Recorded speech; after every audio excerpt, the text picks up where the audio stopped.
আর এ পাশে আছে দেবুদা, গণেশদা। এই ঘুমাইছিল, দেখেন চোখের অবস্থা দেখেন, ঘুমের থেকে উঠতেছে কেবল। আর একজন তো এখনো ঘুম, দেখেন রাস্তার পাশে কিভাবে ঘুমাচ্ছে, আপনারা একটু দেখেন শুধু।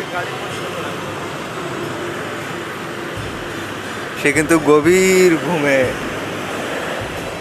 দেখেন রাস্তা দিয়ে গাড়ি ঘোড়া যাচ্ছে তার মধ্যে ঘুম। এই যে দেখেন,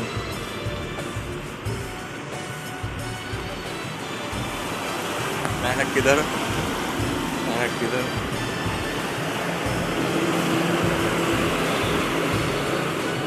প্রচুর ঘুম, এই ঘুম রাস্তার পাশে, এই যে ঘুম, দেখেন অবস্থাটা একবার দেখেন আপনারা শুধু। এই ঘুম, রাত্রি সারা রাত ঘুমায় না, সারা রাত ধরে ফেসবুক রিলস দেখে, রিলস দেখে দেখে এখন ঘুম। এই যে দেখেন।